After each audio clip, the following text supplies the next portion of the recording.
네, 다시 원문입니다. 초대 번안왕은 치우천왕의 후손 치두남에 대한 얘기가 나왔습니다. 이때 당군왕건께서 치우천왕의 후손 중에 지모와 용령이 뛰어난 자를 택하여 번안왕으로 임명하고 험독의 수도를 세우시니 지금은 왕검성이라 칭한다. 그러니까 3조선 체제를 제가 말씀드렸잖아요. 21대까지는 그 마한, 진한, 번안 이 체제에 의해서 유지가 돼서 거기에 왕들은 그러니까 이제 좌현왕, 우현왕이라고도 얘기하고 부단군이라고도 얘기를 하는데 그 부단군들은 누가 임명했다? 진안에서 임명을 했다는 거죠. 그 체제를 여기서 이제 계속 유지했다는 걸 지금 보여주는 겁니다. 번안왕으로 임명했다. 누가? 당군왕검이. 당군왕검이 초대 당군을 당군왕검이라고 표현하고 있는 겁니다. 지금은 이제 왕검성이라 칭한다. 이 지역을. 또 다시 원문입니다. 좀 원문이 조금 깁니다. 먼저 읽어보겠습니다. 그러니까 우리가 알고 있는 그 요수 일대에 그 일대에 성을 12개를 이제 개축을 하고 그다음에 이제 다스렸다는 내용이 이제 적혀져 있는 겁니다. 치두남은 치우천왕의 후손이다. 앞부분에서도 나와 있던 얘기죠. 욕망과 지혜로 세상에 소문이 자자했다. 당군께서 불러 만나보시고 기특하게 여겨 곧 번안왕으로 임명하고 아울러 우순의 정치를 감독하게 했다. 그러니까 이 동북아의 패자는 진정한 패자는 고조선이고 고조선에서 이 분조 여러분들 말씀드렸죠. 진안, 마한, 번안으로 나온 분조. 이 분조의 이 통치를 하였는데 이 세 분조가 결국은 고조선이라는 한 나라잖아요. 이 한 나라가 결국은 이 주위에 있는 나라들까지 영향력을 발휘하고 통치하는 거에 대해서 지도도 했다는 얘기가 이제 우리가 여기서 그렇게 받아들일 수 있는 겁니다. 다시 한번 보시면 이해가 될 겁니다. 용맹과 지혜로 세상의 소문이 자자하였다. 당군께서 불러 만나보시고 기특하게 여겨 번안왕으로 임명했어요. 치두남을. 근데 아울러 우순의 정치를 감독까지 하게 했다는 겁니다. 그러니까 고조선 체제만 관리를 하는 것이 아니라 그 지역 일대의 다른 나라까지 관리 감독을 했다는 내용이 여기 그대로 적혀 있습니다. 경자년에 요수주에 12성을 쌓으니 험덕, 그 지역이 이제 나옵니다. 여러 지역이 이제 한꺼번에 나오죠. 이건 그냥 여러분들이 그냥 이런 지역 이름이 있구나 그러고 늦게만 보시면 됩니다. 험덕, 영지, 탕지, 용도, 거용, 한성, 개평, 대방, 백제, 장령, 갈산, 여성. 우리는 이거 이제 역사책에서 이제 중국의 역사책과 우리 역사책을 같이 놓고서 이것이 과연 어떤 것이 더 정확하게 기술이 되어 있고 이 지명 하나하나가 어떤 영향을 가지고 우리를 역사를 다시 재평가할 거에 대해서는 아마 삼국이 제일 중요한 게 한국과 중국과 일본이 삼국이 모여서 협의를 한다면 이 환단국의 책에 있어 나오는 지역이나 그 내용들이 크게 작용을 할 수 있는 중요한 역사책으로서의 의미를 가질 수 있다고 저는 생각을 합니다. 그래서 치두남에 대한 얘기가 계속 이어집니다. 치두남이 세상을 뜨자 아들 낭야가 즉위하였다. 이런 것들이 특별한 거예요. 하나하나 거기 사람 이름이 지명이 그대로 다 나옵니다. 사람 이름이. 치두남의 아들이 낭야가 어디에 번안왕으로 다시 이어져서 나왔다는 겁니다. 어디에도 없는 내용입니다. 이런 것들은. 그러니까 이것이 교차해서 역사책을 갖다 얘기하고 지역을 이야기하면 진짜 놀라운 고대의 진정한 패권 국가가 어디였고 어떤 서로 영향을 주고받았는가를 정확하게 파악할 수 있을 거라고 저는 생각을 합니다. 이해 경인년 3월에 가한성을 개축하여 뜻밖의 사태에 대비하였다. 가한성은 일명 낭야성이라고 한다. 번안왕 낭야가 쌓아. 그러니까 낭야가 쌓아서 낭야성이라고 그러는 거예요. 이렇게 구체적인 내용이 나온 겁니다. 낭야가 쌓아 낭야성이라는 이름을 붙였다. 이렇게 나와 있습니다. 우리가 제가 다시 한번 말씀드리지만 놀라운 것은 47대 단군이 치적이 그대로 나와 있다는 것도 너무 놀랍고 그 다음에 즉위년도까지 다 나와 있고 사망년도까지 정확하게 기술이 되어 있다는 것도 놀라운데 더 놀라운 거는 지금 여러분들이 보시고 있는 바로 이런 내용들인 겁니다. 진한 내용만, 그러니까 고조선의 진정한 통치를 좌우했었던 진한뿐이 아니라 마한과 번한의 역사까지 이렇게 구체적으로 나와 있다는 것은 너무 놀랍고 고마운 일이라고 볼 수 있습니다. 이제 이 지역에 우리 사만 체제가 그다음에 그 삼신이라는 우리의 정신적인 것을 이야기하고 사상을 이야기할 때 제일 중요한 게 3이라는 숫자를 제가 여러 번 말씀드렸는데 거기에 대한 내용들이 이제 어떻게 이 지역을 그 사상이 파고 들어갔는가에 대해서 설명을 하고 있습니다.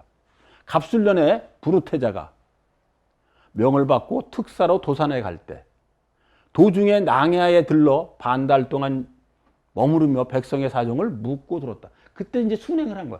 그러니까 단군이 직접 가지를 않고 태자한테 시켜서 그 지역을 순행을 하고 그 지역이 어떻게 잘 다스려지고 있는가, 상태가 어떤가를 확인하러 보낸 겁니다. 그게 이제 목적지는 도산이었습니다. 이 도산에서 이제 천재를 지내기 위해서 이제 간 건데 이때 우순이 사악, 여기서 사악이라는 지역은 제가 이제 뒤에 또 나옵니다. 요순시대에 관지기름이기도 하고 큰 산을 이 지역을 4개의 지역으로 나눈 겁니다. 이 악자는 우리가 이렇게 그 관악산 할 때 그 악자처럼 그런 뜻을 가지고 있습니다. 이렇게 언덕구자에다가 밑에 매산자를 넣어서 그 험준한 산들을 얘기하는 겁니다. 치수에 대한 모든 일을 보고하였다. 번한왕이 태자의 명으로 경내에 경당을 크게 일으키고 아울러 태산에서 삼신께 천제를 올렸다. 이 이야기는 여러분들 벌써 한 3번 이상을 들으셨을 겁니다. 그러니까 단군 고조선에 대한 이야기는 단군 세기에도 나오고 삼성기에도 나오고 여기에 또 나오는 겁니다. 이렇게 태백일사에 또 나온다. 그러니까 여러 번 번복돼서 나오기 때문에 여러분들은 지금 같은 얘기를 몇 번 듣고 계신 겁니다. 근데 여기서도 보시면 번한왕이 태자의 명으로 번한의 왕이었어도 태자한테는 아랫사람인 거예요. 그러니까 진조선, 그 다음에 진한에, 그러니까 고조선에서 그 중심국가였던 진조선과 진한의 그 영향력이 얼마나 큰가를 여기서 볼 수 있습니다. 번한의 왕이었다고 해도 태자의 명을 받는 거예요. 태자인데도 왕한테 그 번한과 마한의 왕한테 지시를 할 수 있을 정도로 영향력이 크다고 볼 수 있는 겁니다. 그러니까 그게 진정한 종주국이었다고 볼 수 있습니다.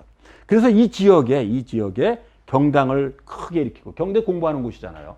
경당에 대한 얘기는 아주 제가 한번 앞부분에서 자세하게 무엇을 가르치고 어떤 역할을 했고 어떤 위치에다가 짓는가에 대해서도 자세히 설명을 드린 적이 있습니다. 그걸 한번 살펴보시기 바랍니다. 그리고 태산에서 삼신께 천제를 올렸다. 태산이라는 곳이 참 특별한 것이 끝없는 평야지대 한가운데 우뚝 솟은 곳이 태산이잖아요.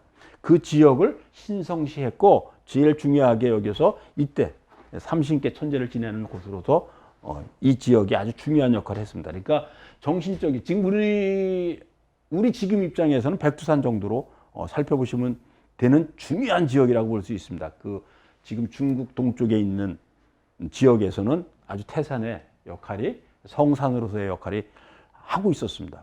이로부터 삼신을 받드는 옛 풍속의 해수와 사수지역 일대에서 크게 행하여졌다. 이 지역이 바로 좀 전에 보시면 이쪽이 있는데 이쪽에 여기를 얘기하는 거예요. 산동반도 이 일대 이렇게 여기까지. 이 지역을 지금 거의 반복적으로 이야기를 하고 있습니다. 오행치수의 묘법 전수에 대해서 비교적 자세하게 지금 나와 있습니다. 한번 보겠습니다. 태자가 도산에 도착하여 도산이라는 태자가 이제 천제를 올리기 위해서 이제 순행을 하기 위해서 갔다가 도산이 이제 목적지입니다. 도산에 도착하여 주장의 자격으로 회의를 주관하실 때 번한왕을 통해 우사공하게 말씀하셨다. 나는 북국수의 정기를 타고난 아들이니라. 너희 임금이 나에게 수투를 다스려 백성을 구해주기를 청하나니 삼신상쟁님께서 내가 가서 도와주는 것을 기뻐하심으로 왔노라. 그러니까 나를 불러서 나를 초대해서 정식으로 왔고 나는 진짜 하늘의 명을 받은 왕이라는 걸 얘기를 하는 겁니다. 근데 여기서 이제 태자의 입장이었지만 어쨌든 태자가 다음 왕을 받아들일 수 있는 상황이었기 때문에 이 말까지도 가능했을 거라고 봅니다. 천자국의 문자로 된 천부와 왕인을 보여주시며 이렇게 말씀하셨다. 여기서 천자국의 문자라는 거, 요걸 뭐 어떻게 해석해야 될지는 지금 입장에서는 그렇게 쉽지는 않습니다. 근데 우리가 여기 전문이라고 이렇게 나는데 이 전자라는 걸 얘기하고 있는데 뭐 가림토 문자일 수도 있고 녹두문일 수도 있고 그 이전의 문자일 수도 있고 그거는 지금 정확하게 이야기하기는 어렵지만 추측은 해볼 수 있습니다. 그 다음에 천부와 왕인을 보여주시며 이렇게 말씀하셨다. 그러니까 이 천부와 왕인을 가지고 있다는 것은 천자, 하늘에서 내려와서 세상을 통치할 수 있는 유일한 사람이라는 것을 보여주는 상징적인 물건이라고 증표로 볼 수 있습니다. 이것을 차면 험한 곳을 다녀도 위험하지 않고 흉한 것을 만나도 피해가 없으리라. 또 신침 하나가 있으니, 여기서 신침. 이 신침은 이것도 좀 애매하긴 합니다. 신침이 신령스러운 침이거든요. 근데 이건 무엇 얘기? 이 당시에도 우리가 알고 있는 그 침이 있었던 건지는 지금 가늠해 보기는 쉽지는 않습니다. 신침 하나가 있으니 능히 물이 깊고 얕음을 측정할 수 있으며 우리가 알고 있는 이 침하고는 조금 다르죠. 쓰임이 무궁하리라. 또 황구종이라는 보물은 모두 험한 물을 진압하여 오래도록 잔잔하게 할 것이니라. 이 세 가지의 보물을 너에게 주노니 천재자, 당군왕검 자기 이 사람은 태자잖아요. 근데 자기 아버지가 지금 천자, 당군으로 있으니까 당군왕검의 거룩하신 말씀을 여기지 말아야 감히 큰 공덕을 이룰 수 있느니라. 이 이야기는 이제 밑에는 상징적인 뭐 일반적인 얘기지만 여기에 나오는 것들이 이제 우리들한테 과연 이것이 무엇일까? 지금 입장에서는 아마 많이 생각하게 하는 것들이 있습니다. 첫 번째가 천자국의 문자가 뭐냐? 여기서 이제 전문이라고 표시가 되어 있는데 왕토전문 이렇게 이제 표시가 나는데 우리가 그것도 있잖아요. 훈민정음을 만들 때 전자를 모방했다고 나오는데 여기도 이제 그거하고 영향이 있는 이 전자인지 그거는 여기서는 결론을 내리긴 쉽지는 않습니다. 근데 연구 과제로서 우리가 생각해 볼 필요가 있습니다. 분명히. 그 다음에 천부는 도대체 뭔가? 천부. 왕인은 진짜 무언 것인가에 대해서 다시 한번 생각해 볼 수 있는 이 시간이고 또 신침. 신침. 여기 능히 물을 깊고 얕음을 측정할 수 있는 것이 신침이라고 얘기가 되어 있습니다. 그죠? 그 다음에 황구종이라는 게 있는데 황구종은 또 뭔지 이거는 아직은 추측 정도에 있고 보다 더 연구를 해서 이런 것이 아니겠는가 아마 우리가 연구 과제로 장기 과제로 삼을 필요가 있을 것으로 보입니다. 그럼 이제 쉽게 이제 저 나름대로 이제 판단을 해본다면 천부왕인이라고 그랬습니다. 천부왕인. 그럼 천부구는 뭐고 왕인은 뭐냐는 거예요. 그럼 쉽게 얘기하면 사람에 따라서 다르게 얘기하는 부분이 분명히 있습니다. 그래서 어떤 분들은 천부인을 이렇게 해석하시는 분들도 있습니다. 천부는 천부경을 얘기하는 거다. 천부는 천부경을 얘기하는 거고 왕인은 도장, 왕도장 있잖아요. 왕으로서 직인을 찍는 거. 옥새라고 이제 조선시대 때 같은 데는 옥새라고 표현을 했는데 그것이 아니겠느냐 얘기하는 분들도 있습니다. 천부왕인이. 그래서 또 어떤 분은 천부인으로 이제 해석을 하면서 이것을 이렇게 해석하시는 분들도 있는 거예요. 천부경과 천부인. 그러니까 다시 한번 여기서 설명을 드리면 천부왕인을 이렇게 저 나름대로 이제 몇 가지로 적어봤는데 이것이 과연 제가 여러분들한테 이렇게 이것이 확실하다라고 얘기할 수 있는 입장은 분명히 아니지만 우리는 한번 생각해 보자는 겁니다. 우리는 지금 현재 이 환단국이라는 책에 나와 있는 내용이 있다는 것만으로도 감사한 상황이지 이거를 지금 전체적으로 무엇을 의미하는지 이런 것들은 아직 연구 과제로서 이제 초보라고 볼 수 있습니다. 그래서 이 천부왕인이 뭔가 한번 보는데 천부인으로 해석하기도 하고 천부삼인으로 해석할 수도 있습니다. 그럼 이것들은 도대체 뭘까? 이거하고 또 어떤 영향이 있을까? 여기서 세 가지 정도까지만 보겠습니다.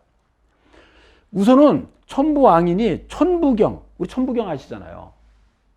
천부경은 우리나라 고대사에 대해서 관심이 있으신 분들 중에서 천부경에 대해서 관심을 많이 가지신 분들을 좀 많이 봤는데 그것이 천부경이냐.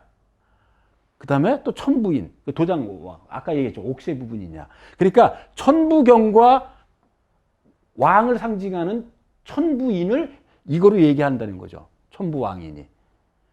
또 어떤 사람들은 이 천부경을, 천부인을 청동거울, 청동검, 청동방울로 보기도 한다는 거고요. 지금 어떻다고 우리는 지금 얘기하기가 지금 어려운 점이 분명히 있습니다. 근데 지금 큰 흐름은 분명히 이겁니다. 우리가 천부인을 얘기할 때 천부경과 천부인을, 그러니까 천부인은 도장을 얘기하는 거예요. 이 천부인의 이 인하고. 그러니까 천부왕인에서, 제가 말이 자꾸 더듬어지는데, 천부경하고 천부인, 도장과 옥새로 생각하는 걸 천부인으로 생각할 수 있고, 또 하나는 세 가지로, 세 개라고 나오는 부분도 있어요. 천부인을 얘기할 때. 천부인 세 개를 이렇게 기술이 되어 있는 부분도 있기 때문에 그건 이게 또 더 가깝게 해석할 수 있는 겁니다. 청동거울. 청동거울이 바로 단위생명경인 건 여러분들 아시잖아요. 단위생명경에 대해서는 여러분들이 그 인터넷을 한번 쳐보시면 자세히 나와 있기 때문에 그건 한번 살펴보시기 바랍니다. 청동거울, 그 다음에 청동검, 그 다음에 청동방울. 이게 이제 팔주령이라고 그러죠. 이거 무당들이 지금도 팔주령하고 똑같은 걸 가지고 무당들이 사용하고 있는 경우도 있습니다. 그리고 이제 나머지는 천지인을 얘기하기도 한다. 이 밑에 것들은 그냥 여러분들이 그냥 상징적으로만 보시기 바랍니다. 네. 원방각, 성명정, 인지용. 이렇게. 그러니까 아직도 우리는 천부인에 대해서도 구체적으로 이거라고 우리는 확정적으로 짓기는 쉽지 않은 상황에 지금 분명히 있습니다. 네. 다시 원문입니다. 우사공이 369배를 하고 나아가 이렇게 하려었다. 369배라는 건 우리 천자들이 가진, 그러니까 하늘의 제사를 지내거나 아주 최상의 예우를 갖출 때 하는 절입니다. 절 방법입니다. 이 방법에 대해서는 제가 뒷부분에서 설명을 드리도록 하겠습니다. 삼가 천제자의 어명을 잘 받들어 행할 것이요. 또 저희 우순께서 태평스러운 정사를 표시도록 잘 보필하여 삼신상쟁님께서 진실로 기뻐하시도록 지극한 뜻에 보답하겠사옵니다. 이거는 제가 굳이 더 설명을 드리지 않아도 느낌상 여러분들이 다가올 것으로 보입니다. 부르태자로부터 금관옥첩을 받으니 곧 오행지수의 요결이었다. 이 부분에 대해서도 제가 당문세기에서 자세히 설명을 드린 적이 있습니다. 그 부분에서 여러분들은 다시 한번 살펴보시기 바랍니다. 태자께서 구려를, 지역입니다. 구려라는 것이. 태자께서 구려를 도산에 모아놓고 우순에게 명하여 조공바친 사례를 보고 하게 하였다. 오늘날 이른바 우공이란 이러한 역사적 사실을 말한 것이다. 여기서 이제 금관옥첩에 대한 얘기는 이제 제가 앞부분에서 이제 설명을 드렸기 때문에 여기서 별도로 안 드려도 될 것 같고요. 여기서 우공이라는 것은 우리가 얘기했던 그 고주선과의 관계에 있었던 것들을 여기서 얘기하는 건데 한번 살펴볼게요. 뒷부분에서 369배하고 같이 보도록 하겠습니다. 369배의 이제 그 예법에 대해서 얘기를 하는데 이것을 36대례라고도 합니다. 36대례. 369배, 36대례. 이것은 어떻게 하는 거냐면, 이렇게 두 가지 방법이 있는데 여기 이제 보시면 배수라는 방법이 있습니다. 배수. 이것은 이렇게 제가 놓고 이렇게 오른쪽 손이 이렇게 올라가서 이렇게 태극 문양으로 이렇게 이제 모양을 만들어서 이렇게 이런 모양으로 하고 이렇게 절을 할 때 이렇게 하는 겁니다. 이거 땅에다 대고 머리를 조아리는 거죠. 그 다음에 이제 고두라는 방법이 있는데 이것은 머리가 땅에 닿는 겁니다. 이거는 이제 배수는 이렇게 하는 다음에 머리를 여기다 대는 겁니다. 여기다. 이 오른손 위에다 해고 머리를 이렇게 대는 것을 얘기하는 거고, 고두라는 것은 이거하고 상관없이 머리가 땅에 닿도록 하는 겁니다. 그러니까 우리가 인조죠. 예. 그쪽에 점령, 그게 언제죠? 제가 이렇게 단어가 가끔 요새 나이만큼 자꾸 잊어버리는데, 청나라에서 쳐들어와서 우리가 지금 남한산성 여러분들 보셨잖아요. 그래가지고 그 남한산성에 그 절을 했던 곳이 지금 무슨 호수죠? 석촌 호수에 지금도 그거가 지금 있잖아요. 그 방법이 고두입니다. 머리가 땅에 닿는 방법인 거예요. 그 다음에 배수라는 것은 그 머리가 땅에 닿지 않고 이 손에 닿는 걸 얘기하는 겁니다. 이 두 가지 방법이 있는데 이 방법에 의해서 절을 하는데 어떻게 하냐면 한 번은 큰 절을 딱 하고 그 다음에 머리를 이렇게 대는 겁니다. 여기다 이렇게 세 번을 대는 거가 배수고 그 다음에 머리를 땅에 닿게 하는 것이 고두입니다. 이 예법을 우리는 고대에서는 이렇게 사용을 했다는 거예요. 예. 이해되십니까? 근데 이제 처음 절언하고 나서는 세 번, 세 번. 배수를 하든지 고두를 하든지 세 번을 했고, 두 번째는 6번, 세 번째는 절을 하고 9번 하는 거예요. 이게 보통 힘든 일은 아니죠. 여러분도 생각해 보시면 한 번 절하는 것도 쉬운 일이 아닌데, 절 한 번 하고 머리를 세 번 조아리고, 두 번째 절을 하고 6번 하고, 세 번째 절을 하고 9번을 하는 거예요. 그러니까 하늘의 제사를 지내거나 천자한테 큰 예의를 갖춰서 할 때는 이런 방법에 의해서 했다는 겁니다. 369배. 369배. 이게 그 뜻이에요. 369배.